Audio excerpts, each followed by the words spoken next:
আসসালামু আলাইকুম সবাইকে। ওয়েদারটা একবার দেখুন, কি সুন্দর ওয়েদার। আর এই ওয়েদারে আমরা বার হয়েছি খাসপুরের মহরম দেখতে। আমি বলতে বলতে চলে এসেছি। আস্তে আস্তে বৃষ্টি শুরু।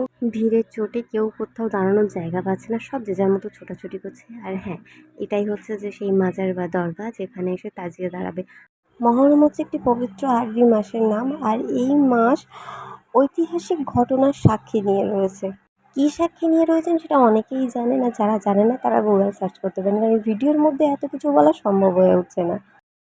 এরই মাঝে খুব জোরে বৃষ্টি এসে গেল, আর বৃষ্টির আনন্দ উপভোগ করতে করতে গিয়ে দেখি একটা তাজিয়া আসছে।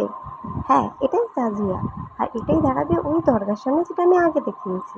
আর রাত্রেবেলা আরও একটা তাজিয়া আছে, যেটা একটু বড় প্লাস লাইটিং করা। আর একটা বেলা ভুল হবে, ওখানে আরও দুটো আসে, সেগুলো ছোট ছোট লাইটিং করা, তাতে থাকে না। প্রথম যেটা বড় থাকে তাতেই লাইটিং করা থাকে। ভিড় কমতেই চলে গেলাম আমরা খালা শাশুড়ির বাড়িতে। ওখানে আমার দুটো খালা শাশুড়ির বাড়ি আছে একদম পাশাপাশি। ওখানে গিয়ে আর কোনো ভিডিও করিনি। এখন দেখেন রাতের তাজিয়াটা কেমন।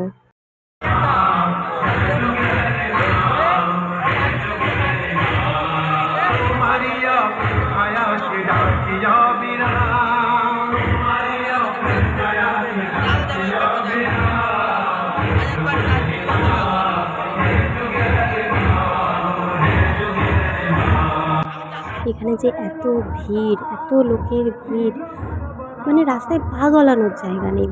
এটা আস্তে আস্তে আস্তে আগাচ্ছে মাজারের দিকে। তাজিয়াটাকে খুব সুন্দরভাবে সাজিয়েছে, এত সুন্দরভাবে সাজিয়েছে, মানে বুঝতে পারছি না ভিডিওতে কতটা লাগছে, কিন্তু সামনে খুবই সুন্দর লাগছিল দেখতে। আমার জন্য এটা দ্বিতীয়বার দেখা মহরম। আর দ্বিতীয়বারই আমি দুইবারই খাসপুরেই দেখেছি, এর আগে কখনো অন্য কোথাও গিয়ে দেখিনি।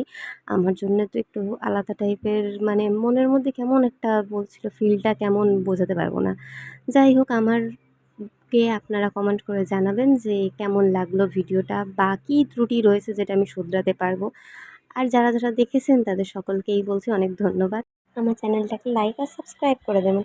তারপরে খাওয়া দাওয়া করে প্রায় রাত 11:30 বেজে গেল বাড়িতে ফিরতে ফিরতে। তারপর আবার কি, খাওয়া দাওয়া করে এসেছি, শুধু গিয়ে ফ্রেশ হয়ে ঘুমিয়ে পড়বো। Thank you.